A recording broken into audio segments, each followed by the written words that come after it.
सी और group D, जो कि 15 दिसंबर, जिसका जो डेट क्या है 15 दिसंबर से एग्जाम होने वाले हैं। तो उसके लिए कुछ स्पेशल साइंस और जीके के साथ साथ हम लोग मैथमेटिक्स भी कवर करेंगे, ठीक है।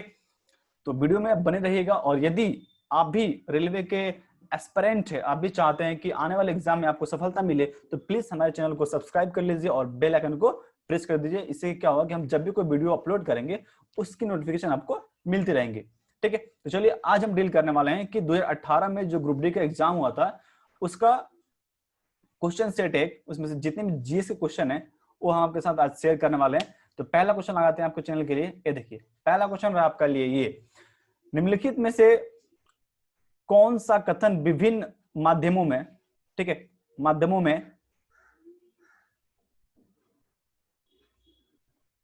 25 डिग्री सेल्सियस पर ध्वनि की चाल के संदर्भ में सत्य है, ठीक है। अब टेम्परेचर आपका है 25 डिग्री सेल्सियस, ठीक है, और हम यहां बात करने वाले हैं speed of sound, speed of sound का बात करने वाले हैं। तो आपको बताना है कि स्पीड ऑफ साउंड, देखो हमें क्या पता है कि speed of sound different media में डिफरेंट होता है, ठीक है, अलग अलग माध्यम में उसका स्पीड अलग अलग होता है। तो अभी हम यहाँ पर बात करने वाले हैं ये कि आपको दो स्टेटमेंट दिया हुआ है। पहला ये है स्टील में ध्वनि की चाल 5969 मीटर पर सेकेंड होती है, ये पहला है। तो आपको क्या ध्यान देना है कि क्या ये सच में सही है नहीं सही है। देखो अब हम बात करें स्टील का, तो स्टील का दो केस है, एक होता है स्टेनलेस स्टील, एक होता है मिल्ड स्टील। तो जो स्टेनलेस स्टील है, माइल्ड वाला स्टील है, उसके अंदर जो स्पीड है वो है 586 समथिंग है, इतना मान लेते हैं। और जो दूसरा वाला है उसके अंदर होता है 56, ये आपका स्टेनलेस स्टील, ठीक है, ये स्टेनलेस वाला है। तो अभी जो वैल्यू गिवन है, ठीक है, ये काफी क्लोज है, इसके ना काफी क्लोज है, ठीक है। तो ये सही हो सकता है। लेकिन हम बात करते हैं निकेल का, तो निकेल का गिवन है आपका 8220 मीटर पर सेकेंड, जो कि होता है 5600 के आसपास में होता है, ठीक है। तो इससे देखा जाए तो आपका जो आंसर होगा वो ए सही होगा, ठीक है। यहाँ पर ए गिवन है, बट जिस बुक से मैंने क्वेश्चन उठाया है वहां पर ए और बी सॉरी में से कोई भी सही नहीं, इसका मतलब वो ऑप्शन डी को करेक्ट कर रहे हैं, ठीक है। ये तभी पॉसिबल है। देखो एक्चुअली क्या है, ये जो वैल्यू है ना एक्यूरेट तो मिल नहीं रही है, ठीक है, मैच नहीं कर रहा, तो इसके अकॉर्डिंग क्या होगा, ऑप्शन सी सही होगा, ना तो ए और ना ही दो, मतलब ना तो एक सही है और ना ही दो सत्य है, ठीक है। तो आप लोग भी ऑप्शन नंबर सी ही सिलेक्ट कीजिएगा, ठीक है। अच्छा अब तो बात कर लेते हैं कि स्पीड ऑफ साउंड, ठीक है, ये क्या होता है और इसको हम कैसे निकाल सकते हैं, ठीक है। स्पीड है वो विभिन्न माध्यमों में अलग अलग होता है, जिसे कि हम बात करना चाहते हैं लोहा में, ठीक है। लोहा में कितना होता है वो हम लिखना चाहते हैं, वो होगा आपका 513 मीटर पर सेकेंड, ठीक है। अगर हम बात करना चाहते हैं कि कांच में, ये इंपॉर्टेंट है, कांच, तो कांच में कितना स्पीड होता है, वह आपका 5640 मीटर पर second. Normally speed of sound कितना होता है इन एयर, ठीक है, एयर में कितना होता है 340 मीटर पर सेकेंड, ठीक है। ये आप सवाल को सॉल्व करने में इस्तेमाल करते हैं, यूज करते हैं। तो ये कुछ है जो कि आपको जानना चाहिए, ठीक है। अच्छा सबसे ज्यादा स्पीड सबसे ज्यादा किस धातु में होता है, तो वो एक धातु है बेरिलियम। क्या है, बेरिलियम। उसमें स्पीड ऑफ साउंड 12,000 के आसपास, 12,000 मीटर पर सेकेंड के आसपास उसका स्पीड होता है, ठीक है। तो ये भी याद रखिएगा, आपसे क्वेश्चन ये एग्जाम में पूछ सकता है, ठीक है। चलो अब आगे बढ़ जाते हैं।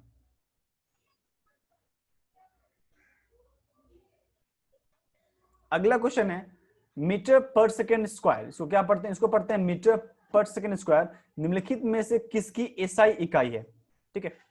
तो अब हमें बात करना पड़ेगा बल। देखो यहाँ पर बल है, त्वरण है, गति और वेग है, ठीक है। तो जो त्वरण होता है ना, त्वरण, इसके अंदर टाइम दो बार आता है, तो इसका आंसर क्या होगा, वो होगा आपका बी, ऑप्शन बी, मीटर पर सेकेंड। अच्छा त्वरण क्या होता है, देखो त्वरण को हम लोग बोलते हैं ए से रिप्रेजेंट करते हैं, ए फॉर एक्सीलरेशन लिखते हैं। वो क्या होता है, फाइनल वेलोसिटी माइनस इनिशियल बट्टा में टाइम, ठीक है। फॉर्मूला क्या होता है, एक्सीलरेशन मतलब होता है final velocity minus initial by time, ठीक है।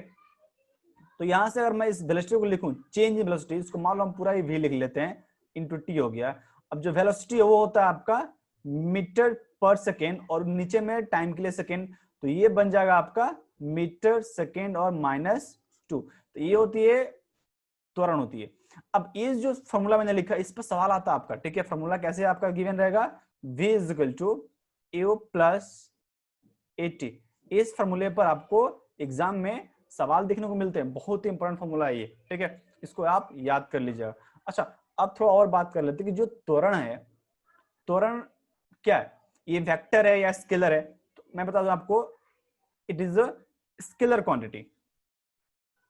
इट इज अ स्केलर मतलब ये अदैसिक राशि है, होता ना अदैसिक, ठीक है। जो त्वरण क्या है, त्वरण एक अदैसिक राशि है जिसकी सिर्फ इसके अंदर मैग्नीट्यूड है, कोई दिशा नहीं होता है। अच्छा, अब थोड़ा बात करते हैं इसका डायमेंशन क्या होता है। तो डायमेंशन कैसे निकालते हैं, बीमा होता है ना, बीमा समझते हैं, बीमा।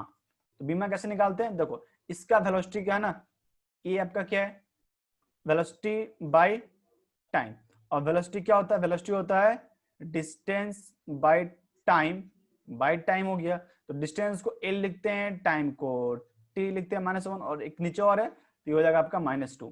तो ये हो जाएगा आपका आंसर हो जाएगा एल टी का -2। ये होता है इसका डायमेंशन हो गया एक्सेलरेशन का, ठीक है।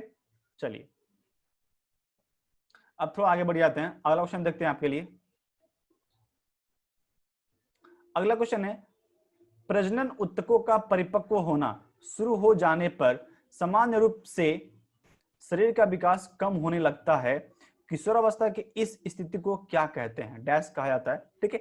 सो आपको इसका आंसर करना है। देखिए तो यहाँ जो ऑप्शन नंबर ए है वो करेक्ट है, ठीक है। इसको हम लोग क्या बोलते हैं, यौवन बोलते हैं, यौवन बोलते हैं, ठीक है। यूथ जो होता है ना, वो जब हमारा शरीर का विकास होता है ना, तो सॉरी, हम जब शरीर के जो ऊतक हैं वो जब परिपक्व होते हैं, मेच्योर होते हैं, तो शरीर का विकास कुछ समय के लिए रुक जाता है, ठीक है। इसको हम लोग यौवन बोलते हैं। और ये लड़कियों में, महिलाओं में कितने होता है, 12 से लेकर के 13 साल के बीच में स्टार्ट होता है, शुरू होता है, शुरू होता है, ठीक है। और कब तक चलता रहता है, 40 साल तक, ठीक है। जब उनकी उम्र 40 साल तक रहती है तब तक ये चलता रहता है, ओके। कहीं कहीं आपको 45 भी दिख जाएगा तो आप टेंशन मत ही लेना, ठीक है, आप आराम से पढ़ो। और इसके बाद क्या होता है कि ये जो होता है ना, इसको हम लोग आम भाषा में क्या बोलते हैं, एमसी जानते हो ना, एमसी बोलते हैं ना, मेंस्ट्रुअल साइकिल, ठीक है। माहवारी इसको बोलते हैं हम लोग, क्या बोलते हैं, माहवारी बोलते हैं, ठीक है। तो यहाँ लिखा हो ना, ये देखो माहवारी, तो एक्चुअल में ये माहवारी होता है, ठीक है। तो ये महिलाओं में सक्रिय होता है कब से लेकर के अप टू 40 ईयर तक ये सक्रिय होता है।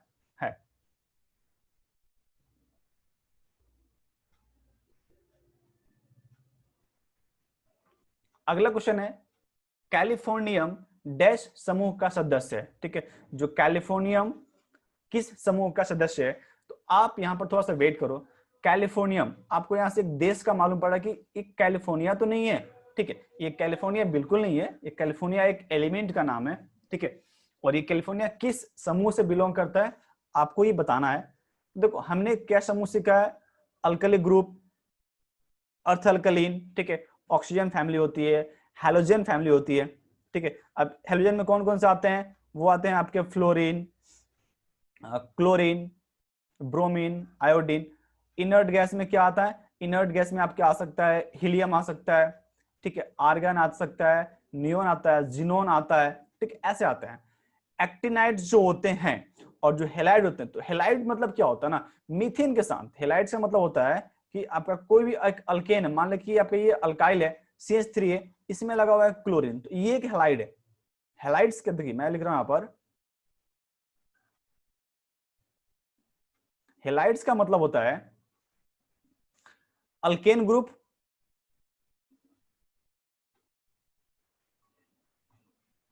Alkane plus halogen, alkane plus halogen, तो उसको हम लोग बोलते हैं हैलाइड्स। ठीक है, तो आपका ऑप्शन में क्या बच गया, एक्टिनाइड्स। ठीक है, तो इसका आंसर क्या होगा, कैलिफोर्नियम क्या है, कैलिफोर्नियम एक एक्टिनाइड्स है। अच्छा, ये एक्टिनाइड्स क्या होते हैं, इनका क्या काम होता है, तो पीरियोडिक टेबल में मेटल, नॉन मेटल के और मेटलॉइड्स के अलावा, इनर्ट गैस के अलावा कुछ ऐसे भी हैं जिनको हम लोग अलग नाम से जानते हैं, वो होते हैं लेक्टिनाइड्स और लेंथिनाइड्स। ठीक है, तो लेक्टिनाइड कहां शुरू होते हैं, वो शुरू होते हैं 57 से।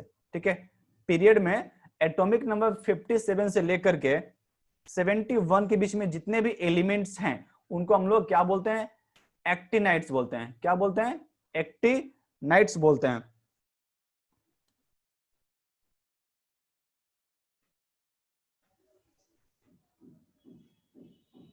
सॉरी सॉरी, थोड़ा सा माफ कीजिएगा, इनको हम लोग लेंथिनाइड्स बोलते हैं। ठीक है, और एक्टिनाइड्स क्या होते हैं, वो होते हैं आपके 89 से लेकर के 89 से लेकर के 103 से इसके बीच में जाते हैं, इनको बोलते हैं एक्टिनाइड्स। ये होते हैं लेंथिनाइड्स, लेंथिनाइड्स। ठीक है, लेंथिनाइड्स। ठीक है, तो आप समझ सकते हैं। ठीक है, एटॉमिक नंबर 89 से लेकर के 103 तक एक्टिनाइड्स, और एटॉमिक नंबर 51 से लेकर के 71 तक को बोलते हैं लेंथेनाइड्स। ठीक है, चलो अगला क्वेश्चन आपके लिए, अगला क्वेश्चन है, एक इलेक्ट्रिक लैंप जिसका प्रतिरोध 80 ओम है और 8 ओम के सुचालक को 12 वोल्ट की बैटरी के साथ श्रृंखला में जोड़ा गया है, श्रृंखला में जोड़ा गया है, परिपथ का कुल प्रतिरोध कितना होगा। अब समझिए कि इसका आंसर क्या होगा।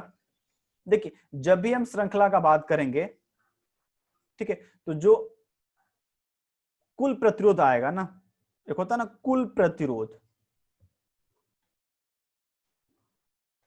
कुल प्रतिरोध का वैल्यू हमेशा बड़ा होता है। ठीक है, जितना वैल्यू दिया होता है। तो देखो यहाँ पर 40 है और 8 है।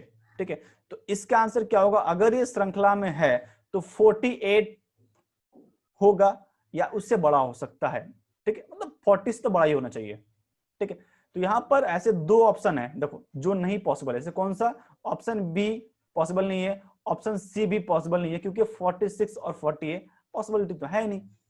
और ये श्रृंखला में है, तो श्रृंखला में क्या करते हैं, मान लीजिए आपके पास एक रेजिस्टेंस है यहाँ पर और यहाँ पर भी एक रेजिस्टेंस है, हमने इनको एक बैटरी से ऐड कर दिया है। ठीक है, और ये बैटरी हमारी 12 वोल्ट की है और यहाँ हम लगा दिया 40 ओम और यहाँ लगा दिया हम 8 ओम। तो हमें मतलब है कि ये जो रेजिस्टेंस है वो कितना है, तो सीरीज में क्या करते हैं हम लोग सबको जोड़ देते हैं। तो 40 प्लस 8 कितना आएगा, आपका 48 आंसर आएगा, ऑप्शन नंबर डी। कुछ बातें मैं बता दूं आपको यहाँ पर कि जब हम श्रृंखला का बात करते हैं ना, तो करंट का जो वैल्यू होता है वो श्रृंखला में सभी प्रतिरोध में सेम होता है। इसका मतलब कि अगर यहाँ पर आई करंट जा रहा है तो 40 वाले रेजिस्टेंस में भी आई करंट जाएगा और 8 वाले में भी आई करंट ही जाएगा। ठीक है, तो जो श्रृंखला होता है ना,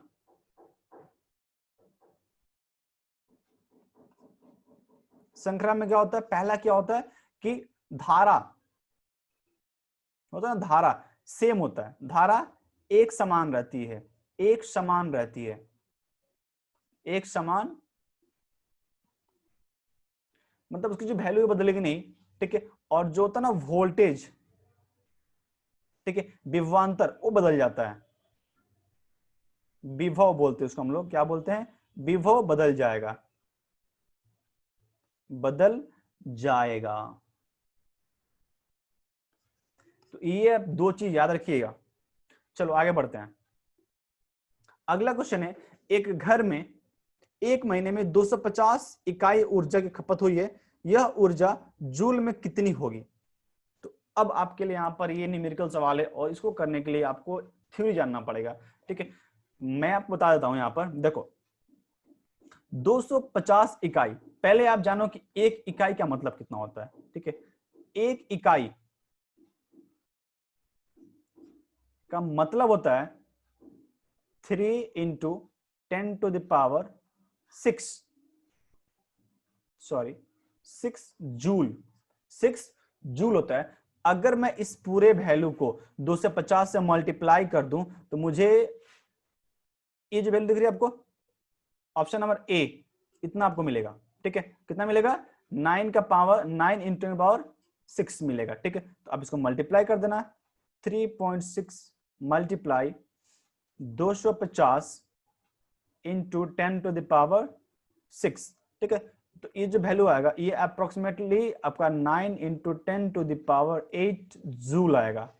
ठीक है, अच्छा ये वैल्यू कैसे आती है आप जानना चाहते हैं? देखिए, इसको बोलते हैं किलो वाट आवर। क्या बोलते हैं?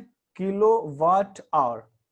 1 किलो मतलब क्या होता है? देखो 1 किलो वाट है ना, तो 1 किलो वाट का मतलब होता है 1000 वाट इंटू 1 घंटे में कितना सेकंड होता है? वो होता है 3600 सेकंड होता है। जब हम इसको पॉइंट में लिखेंगे तो वो आएगा आपका 3.6 into 10 to the power 6 joule आएगा, और हम लोग इसी को 1 यूनिट बोलते हैं, 1 किलोवाट। तो आपके लिए एक और क्वेश्चन क्या बन गया? क्वेश्चन बन गया कि 1 यूनिट का मतलब क्या होता है? तो आप बोलेंगे कि 1 यूनिट मतलब होता है 1 किलो वाट आवर।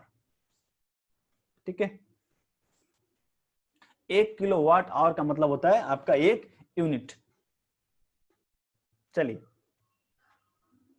आगे बढ़ते हैं।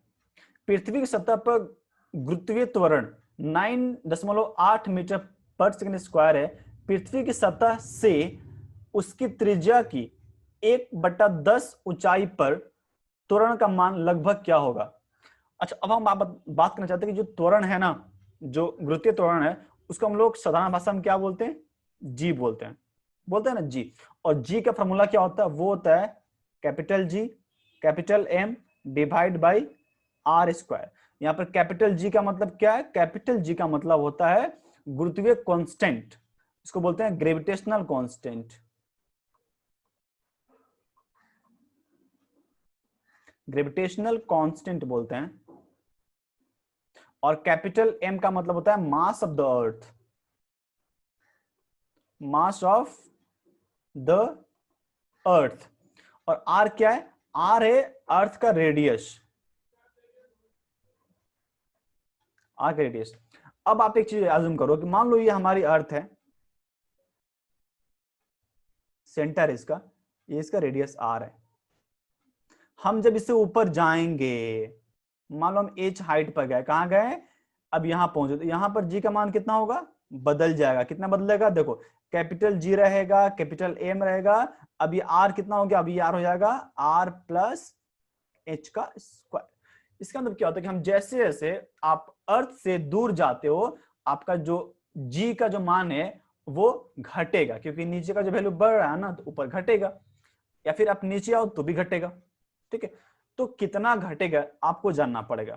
तो इस केस में जो अप्रोक्सीमेट वैल्यू आया था, जो सॉल्व करके आया था, वो आया था आपका ऑप्शन बी, 8.1 मीटर के आसपास ये बचेगा। ठीक है, जब आप इसको 1/10 लेकर करेंगे, आपको क्या करना है? आर है ना, एक आर रहने दीजिए, और एच के बदले में क्या लिखना है?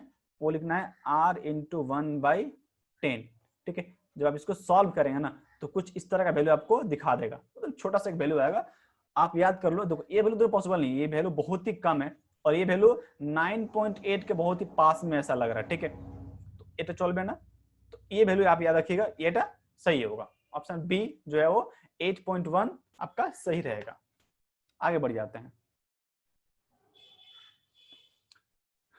अगला क्वेश्चन है, 11 केजी की एक वस्तु जब भूमि से 6 मीटर की ऊंचाई पर हो, तब उसमें यहां पर होगा कि स्थितिज ऊर्जा होते ना, मतलब कि पोटेंशियल एनर्जी पूछा आपसे, यहां पर सवाल में यही होगा, यहां पर पोटेंशियल एनर्जी कितना होगा, और जी का वैल्यू दिया हुआ है। तो जी का वैल्यू यहाँ पर क्या है? 9.8 गिवन है। आपसे पूछा है पोटेंशियल एनर्जी क्या होता है, तो पोटेंशियल एनर्जी बच्चा लो फॉर्मूला होता है, याद रखो यहाँ पर। पोटेंशियल एनर्जी का मतलब होता है कि हम जब किसी वस्तु को ऊंचा उठाते हैं, ठीक है, तो उठाने के लिए हमको ग्रेविटी के अगेंस्ट में कुछ काम करना पड़ता है। तो वो जो काम किया, वो काम क्या होता है ना, एनर्जी में कन्वर्ट होता है, और उसको हम लोग बोलते हैं पोटेंशियल एनर्जी बोलते हैं, also called gravitational potential energy. और फॉर्मूला होता है आपका mgh। और ए मतलब क्या है, आप जिस वस्तु को उठा रहे हैं उसका मास। तो यहाँ पर मास कितना है बाबू, 11 केजी है, तो 11 केजी यहाँ बैठा दीजिए, 11 केजी का मास हो गया। N2 जी कितना है गिवन है, 9.8 गिवन है, और हम कितने हाइट तक उठाए हैं, 6 मीटर की हाइट तक उसको हम उठा करके ले गए हैं। तो जो भी वैल्यू आएगा जूल में आएगा, एनर्जी है।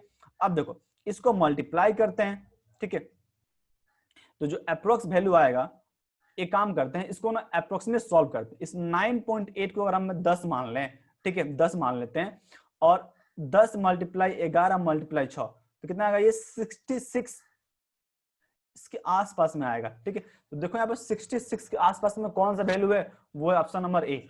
आपको सॉल्व भी नहीं करना पड़ेगा, ऑप्शन नंबर ए पे टिक मारिए और आगे बढ़ जाइए। आया समझ में क्या बोला मैंने, जी का जो वैल्यू होता है अप्रोक्सीमेटली 9.8 होता है। हम लोग सवाल को आसान करने के लिए 10 मान लेते हैं, ठीक है। अब 10 का मल्टीप्लाई करेंगे 11 में तो 110 आएगा, उसको मल्टीप्लाई करेंगे 6 में तो 11 छक्का 66, 66 और ये 10 तो 6600 आएगा। तो ये जो वैल्यू है ना इसके अप्रोक्स में तो है, तो टिक मार दो, इसमें हो गया आंसर, ठीक है। चलो अब आगे बढ़ जाते हैं। अगला क्वेश्चन है कि कार्बन डाइऑक्साइड में कार्बन की संयोजकता कितनी होती है। अब इस संयोजकता क्या होती है, संयोजकता को सिंपल भाषा में बोलते हैं वैलेंसी। पढ़े हैं कि नहीं पढ़े हैं, वैलेंसी होती है। वैलेंसी क्या होती है कि किसी भी एटम के आउटर मोस्ट सेल में कितना इलेक्ट्रॉन है। वैसे मान लीजिए हम बनाते हैं, आपका सोडियम है, इसका नाम क्या हुआ, इसका नाम तो सोडियम है। तो सोडियम जो है इसका जो एटॉमिक नंबर है 11 है, तो कैसे लिखेंगे, 2 लिखेंगे, 8 लिखेंगे और 1 लिखेंगे। इसका मतलब क्या होता है कि इसका जो पहला गोला बनाएंगे उसमें 2 इलेक्ट्रॉन बैठेगा, जो दूसरा गोला बनाएंगे उसमें हमको कितना बैठेगा, 8 गो, 1 2 3 4 5 6 7 और 8 गोला बैठेगा। लेकिन जब हम तीसरा सेल बनाएंगे उस सेल में सिर्फ 1 इलेक्ट्रॉन बैठेगा। कितना बैठेगा, उस सेल में सिर्फ हमारे लिए 1 इलेक्ट्रॉन रह गया। तो इस एक ही इलेक्ट्रॉन को क्या बोलेंगे, वैलेंसी बोलेंगे। क्या बोलेंगे बाबूआ, वैलेंसी बोलेंगे। तो आउटर मोस्ट सेल इसी को तो बोलते हैं। तो आउटर मोस्ट सेल में जितना भी इलेक्ट्रॉन है वो उसका वैलेंसी हो जाता है, ठीक है।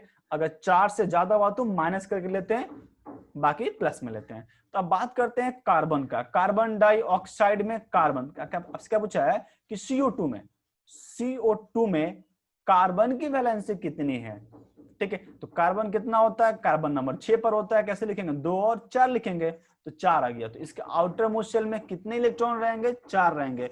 इसकी वैलेंसी कितनी हो गई, 4, तो टिक मारेंगे 4 पर। कितने पर, 4 पर। याद रखिए कार्बन का 4 हाथ, कितना हाथ, 4 हाथ। कार्बन के बीच में रखिए 1 2 3 4, बैठा दीजिए, आंसर सही है। आगे बढ़ते हैं। अगला क्वेश्चन देखिए, बहुत ही इंपॉर्टेंट क्वेश्चन है ये। यदि एक द्रव्यमान m द्रव्यमान वाली वस्तु को जमीन से h ऊंचाई तक उठाया जाता है तो इस क्रिया के लिए बल की आवश्यकता होती है। जाहिर सी बात है यार, जब कोई आप वस्तु को उठाएंगे तो बल तो लगाना पड़ेगा। वस्तु को उठाने के लिए आवश्यक न्यूनतम बल कितना होना चाहिए, ठीक है। अब ये तो बकवास सवाल हो गया। यदि आप किसी वस्तु को उठा रहे हैं तो आप कितना बल लगाएंगे, अरे हम उतना ही ना बल लगाएंगे जितना वस्तु का वजन होगा। साफ आप गधे का। देखिए सवाल क्या होगा, आंसर होगा ऑप्शन ए, जितना वस्तु का वजन होगा आप उतना ही बल लगाइएगा भाई, ज्यादा ज्यादा क्यों लगाइएगा, ठीक है। आपसे पूछा तो न्यूनतम कितना होगा, अधिकतम तो कुछ भी हो सकता है। न्यूनतम कितना होगा, वस्तु के वजन के बराबर। अच्छा ये कितना होगा, ऐसे मान लीजिए कोई यहाँ वस्तु रखा हुआ है, इस वस्तु का मास मान लीजिए m है, ठीक है। मान लेते हैं ये जो वस्तु है, इस वस्तु का जो मास है वो m है, और इस वस्तु पर ग्रेविटी नीचे काम कर रही है जी, मुझे इसको ऊंचा उठाना है। तो हम इस पर कितना फोर्स लगाएंगे, मान लेते हैं जो मेरा n क्या है, रिएक्शन फोर्स है। n क्या है, और इसको हम लोग रिएक्शन फोर्स बोलते हैं, also called normal force, also called normal force बोलते हैं इसको हम लोग, ठीक है।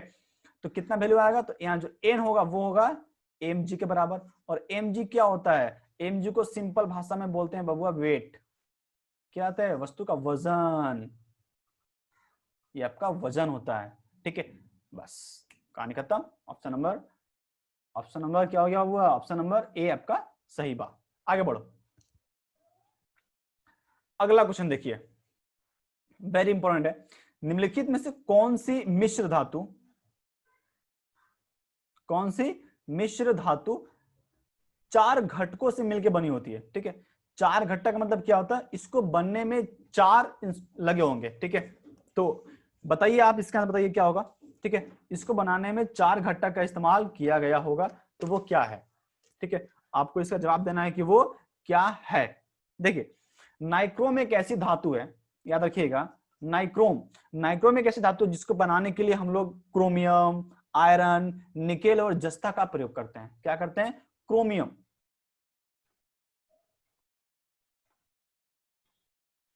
क्रोमियम, निकेल, जस्ता और आयरन। ठीक है, और आयरन, समझते हैं ना, लोहा, इन चारों का इस्तेमाल करते हैं। तो ये आंसर क्या हो जाएगा? वो हो जाएगा क्रोमियम। अच्छा, क्रोमियम यहाँ पर इसका और भी कुछ कारण क्या है? देखो, क्रोमियम का ना बॉइलिंग पॉइंट बहुत ज्यादा होता है। ठीक है, बॉइलिंग होता है, गलनांक बहुत ज्यादा होता है, इसीलिए क्रोमियम का हम लोग इस्तेमाल करते हैं इलेक्ट्रिक का जो भी अप्लायंस बनता है ना, जिसको ऐसे मान लो हीटर है या फिर इलेक्ट्रिक आयरन है।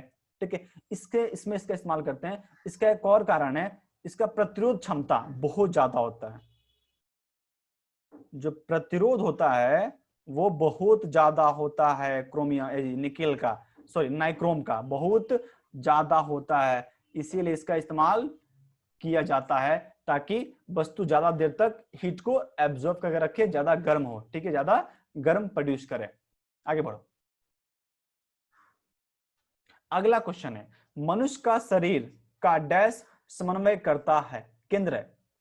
अब ये सबको पता होना चाहिए कि जो मनुष्य है ना, मस्तिष्क, सॉरी जो मस्तिष्क है, तो मस्तिष्क का कंट्रोल कौन करता है?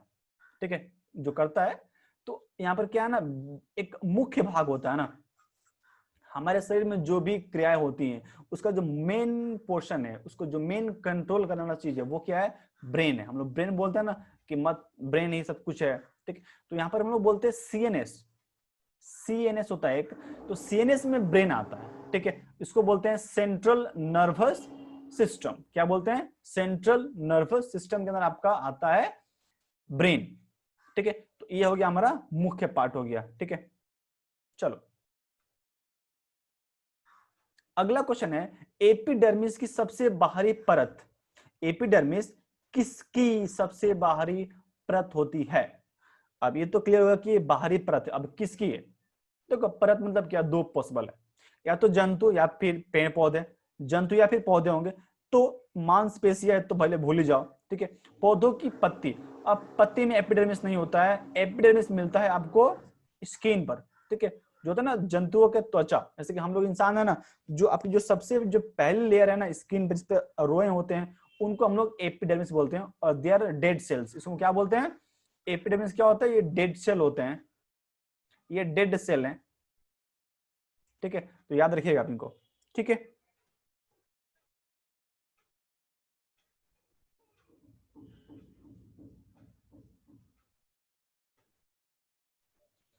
चलिए अगला क्वेश्चन लगाते हैं आपके लिए स्क्रीन पर। किसके द्वारा दिए गए तत्वों के वर्गीकरण के अनुसार मूल तत्वों को उसकी परमाणु संख्या के अनुसार बढ़ते क्रमबद्ध में सजाया गया था? ठीक है, वेरी इंपॉर्टेंट है। अगर आप पीरियोडिक टेबल पढ़ते हैं, पढ़ना जानते हैं, कभी पढ़े हैं, तो ये आपको पता होना चाहिए। ठीक है, कि जो पीरियोडिक टेबल बनाया गया था वो कैसे बनाया गया था? परमाणु संख्या के बढ़ते क्रम के अनुसार। तो वो थे मोस्ले भाई साहब। ठीक है, मोस्ले ने ही ये पहले बार प्रपोज किया था कि हम जो पीरियोडिक टेबल बनाएंगे उसमें जो हम तत्वों का वर्गीकरण करेंगे वो हम लोग उसके परमाणु संख्या के बढ़ते क्रम के अनुसार सजाएंगे। अच्छा, कुछ और बात, पीरियोडिक टेबल, ठीक है, इसके अंदर आपको टोटली 18 ग्रुप मिलेंगे। ठीक है, इसके बाद क्या आपको अंदर 7 मिलेंगे पीरियड, 7 मिलेंगे पीरियड, और टोटली आपको लगभग लगभग 118 एलिमेंट अब तक खोजे जा चुके हैं। ठीक, ये भी आप जान लीजिएगा, एलिमेंट जान चुके हैं। इसमें से जो 18 ग्रुप में से है, एक ऐसा ग्रुप है जिसको हम लोग जीरो ग्रुप बोलते हैं, वो होता है 18वां ग्रुप बोलिए, या फिर सिंपली कॉल जीरो ग्रुप। ठीक है, ये उसको जीरो ग्रुप बोलते हैं क्योंकि किसी से भी रिएक्शन नहीं करता है। ठीक है, तो ये कौन कौन से होते हैं? ये होते हैं आपके हीलियम, ये होते हैं आपके नियोन, ये होते हैं आर्गन, ये होते हैं जिनोन। ठीक है, क्रिप्टॉन, जिनोन, तो ये होते हैं जीरो ग्रुप में, ये किसी से भी रिएक्शन नहीं करते हैं। ये बहुत ही इंपॉर्टेंट है, एग्जाम में इससे क्वेश्चन पूछ लेता है कभी कभी।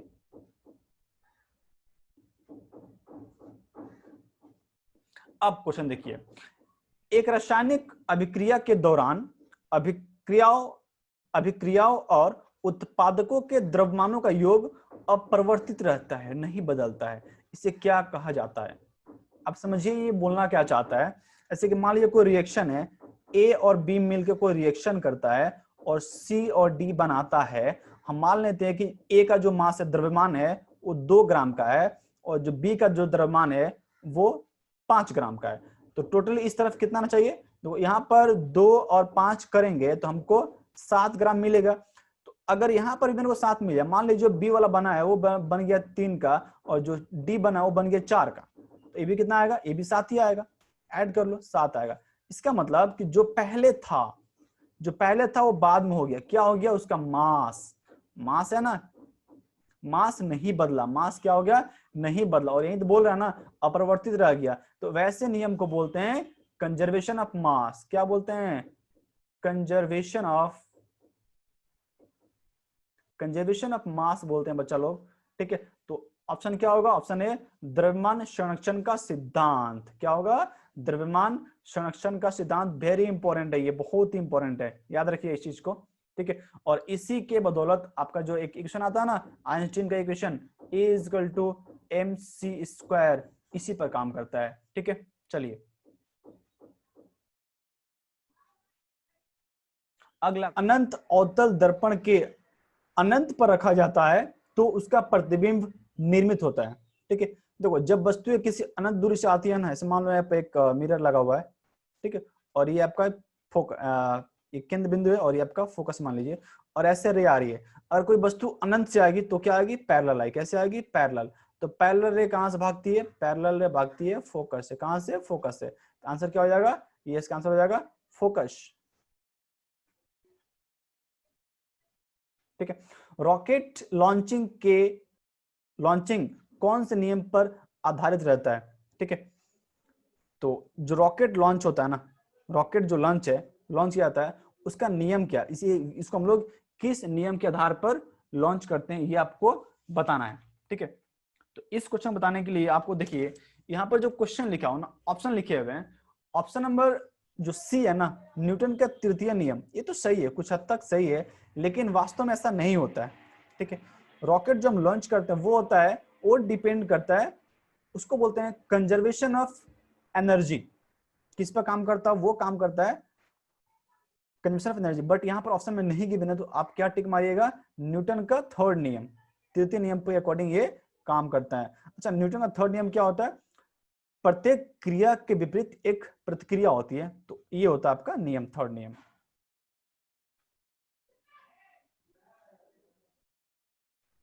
अगला क्वेश्चन है, ध्यान दीजिएगा, किसी तल के लंबवत कार्य करने वाला बल क्या कहलाता है? किसी तल के लंबवत कार्य करने वाला बल क्या कहलाता है? ठीक है, इसको हम लोग सिंपली उत्क्षेप बोलते हैं। क्या बोलते हैं? उत्क्षेप। ऑप्शन बी याद कर लीजिएगा। क्या बोला जाता है? उत्क्षेप बोला जाता है।